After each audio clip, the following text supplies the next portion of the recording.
my dear brothers and sisters. I am Zikra and this is my father. And my name is Rumisa Tare. Today we are going to discuss a topic with you on nutrition in humans and we hope you will pay heed to us. So firstly I will start. So हम सभी को पता है कि हम खाना लेते हैं एनर्जी के लिए और उस एनर्जी से हम अपनी डेली बेसिस के जितने भी काम होते हैं उस प्रोसेस से करते हैं.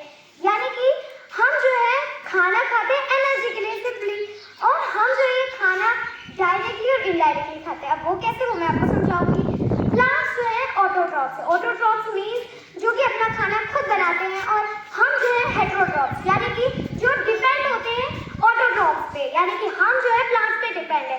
अब इनडायरेक्टली और डायरेक्टली कैसे मैं बताती हूँ.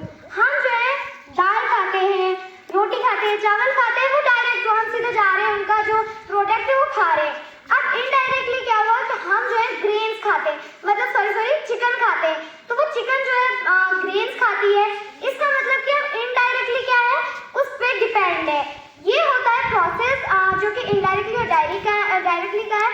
अब हम जानेंगे हमें एनर्जी मिलती कैसे है और क्या होता है हमारे शरीर के अंदर उस फूड के साथ. तो चलिए जानते हैं. हमें खाने से एनर्जी डाइजेशन के प्रोसेस से मिलती है. डाइजेशन एक ऐसा प्रोसेस है जिसमें कॉम्प्लेक्स सब्सटेंसेस सिंपल सब्सटेंसेस में कन्वर्ट होते हैं. यानी कि जो न्यूट्रिएंट्स हम फूड के साथ अपनी बॉडी में लेते हैं वो सिंपल सब्सटेंसेस में कन्वर्ट होकर हमारे सारे ऑर्गन्स तक पहुंचते हैं. हम खाना खाते हैं वो एक कैनाल के थ्रू पास होता है. इस कैनाल को हम एलिमेंट्री कैनाल या डाइजेस्टिव ट्रैक्ट कहते हैं. जब हम खाना खाते हैं फिर वो हमारी बॉडी के अंदर यूटिलाइज होता है और जो अनयूज पार्ट है वो हमारी उस कैनाल के अंदर ही रहता है. इस पूरे एलिमेंट्री कैनाल में कुछ पार्ट्स हैं. सबसे पहला है माउथ और बकल कैविटी जो कि हमारा मुंह होता है. उसके बाद है ईसोफेगस या फूड पाइप जो कि हमारे माउथ को हमारे स्टमक से कनेक्ट करती है. उसके बाद है stomach, small intestine, large intestine and anus.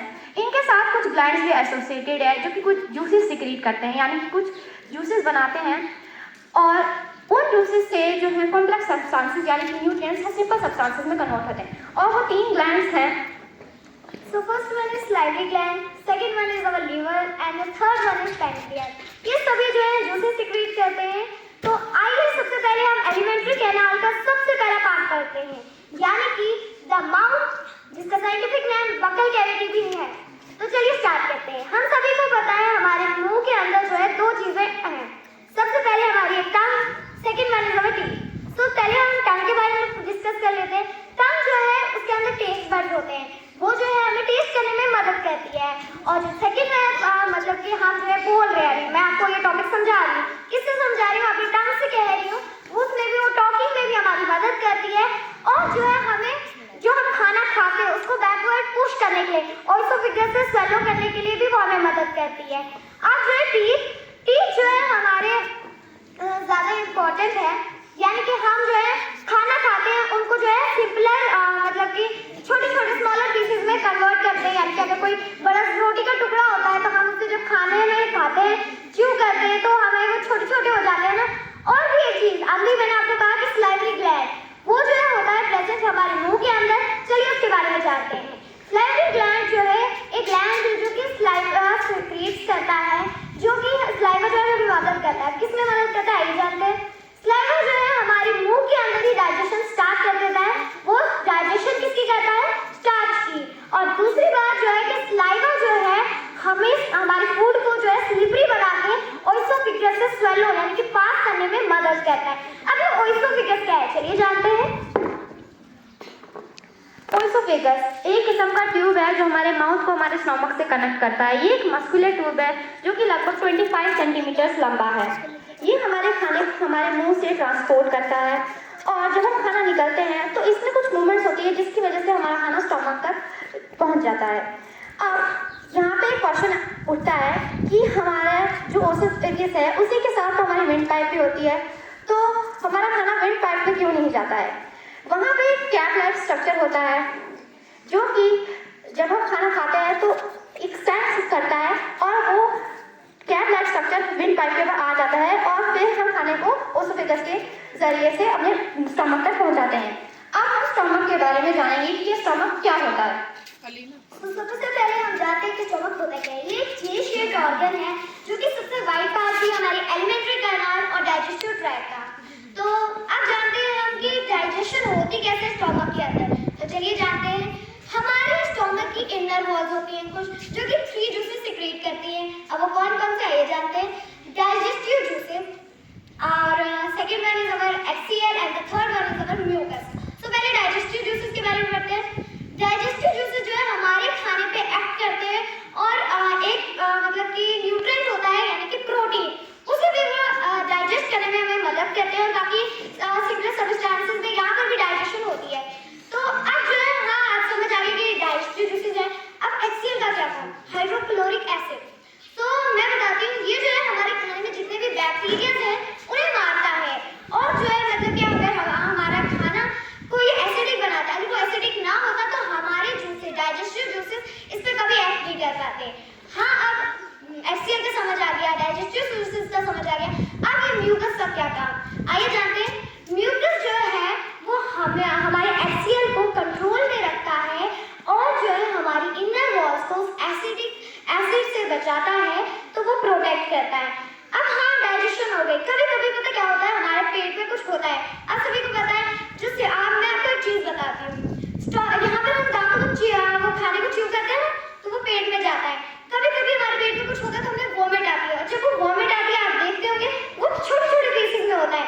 That means कि हमारे खाने में उसे च्यू किया है, उसकी डाइजेशन हुई है पेट तक। अब जानते हैं कि आधी डाइजेशन तो हो गई पेट में, अब आधी कहाँ होगी, तो स्मॉल इंटेस्टाइन। चलिए जानते हैं कुछ इसके बारे में। स्मॉल इंटेस्टाइन एक कॉइल लाइक ऑर्गन है, यानी कि एक कॉइल जैसा ऑर्गन जो कि 7.5 मीटर्स लंबा है। ज़्यादातर डाइजेशन खाने की और अब्जॉर्प्शन भी इजीली पे होती है। स्मॉल इंटेस्टाइन में कुछ जूसेस आते हैं लिवर और पेनक्रियास से। लिवर जो कि एक रेडिश ब्राउन ऑर्गन है, बाइल जूस सिक्रीट करता है जो कि हमें फैट्स की डाइजेशन में मदद करते हैं। और पेनक्रियास कुछ पेनक्रियाटिक जूस सिक्रीट करता है जो कि स्टार्च को शुगर से ग्लूकोज में कन्वर्ट करता है, फैट्स को फैटी एसिड में और प्रोटीन्स को अमाइनो एसिड में। हमारे स्मॉल इंटेस्टाइन में कुछ फिंगर लाइक स्ट्रक्चर्स भी होते हैं, बहुत छोटे छोटे, जिन्हें हम विली कहते हैं। हर एक विलस का हमारी ब्लड वेसल से नेटवर्क होता है। विली जो है हमारे खाने के अब्जॉर्प्शन के लिए जगह भी इंक्रीज करती है। जब हमारा खाना वहाँ पे हमारे न्यूट्रिएंट जो है डाइजेस्ट हो जाते हैं तो उस विली के थ्रू वो हमारे सारे ऑर्गन्स तक पहुँच जाते हैं, जिससे कि हमें एनर्जी मिलती है। इसके बाद जो बचा हुआ खाना है वो लार्ज इंटेस्टाइन में चला जाता है। अब हम जानेंगे कि उस खाने के साथ लार्ज इंटेस्टाइन में क्या होता है। तो लार्ज इंटेस्टाइन यानी कि 1.5 मीटर लंबा है ये, और ये जो है स्मॉल इंटेस्टाइन के अराउंड है। तो ये जो है मतलब कि जो हमारे में खाना होता है वो पचा नहीं होता है, यानी कि डाइजेस्ट नहीं हुआ होता है, तो वो जो है उसके थ्रू चला जाता है। और जो है इधर जो होती है एब्जॉर्प्शन होती है, वाटर और साल्ट की एब्जॉर्प्शन होती है। और यहाँ से जो फूड जाता है वो रेक्टम में जाता है। रेक्टम एक ऐसी प्लेस है जहाँ पर हमारा खाना मतलब कि जो वेस्ट खाना है वो स्टोर होता है थोड़ी देर के लिए और फिर अंदर से बाहर चला जाता है। अब हम आपको एक पूरी समरी देखेंगे और जिससे आपको पता चले कि हमने कौन कौन से टॉपिक पढ़े हैं। सबसे पहले हमने डायरेक्टली या इनडायरेक्टली प्लांट से खाना लिया, जिसे हम इंजेक्शन कहते हैं। उसके बाद हमने माउथ से अपना डाइजेशन स्टार्ट किया और स्टमक और स्मॉल इंटेस्टाइन में भी हुआ। उसके बाद अब्जॉर्प्शन हुई, जिसमें न्यूट्रिएंट्स की अब्जॉर्प्शन स्मॉल इंटेस्टाइन में और वाटर और सॉल्ट्स की अब्जॉर्प्शन लार्ज इंटेस्टाइन में हुई। उसके बाद एसिमिलेशन हुआ, जिसमें विली के थ्रू जो हमारे न्यूट्रिएंट्स है वो हर एक सेल हर एक ऑर्गन तक पहुँचे। उसके बाद डाइजेशन हुआ, जिसमें एनस के थ्रू हमारा जो वेस्ट मटेरियल था वो बाहर निकल गया। So we hope that you enjoyed this topic with us. Our purpose was to share with you the information we have about the digestive system and enrich your knowledge. We hope that this information will be very beneficial to you. Thank you for giving us your precious time.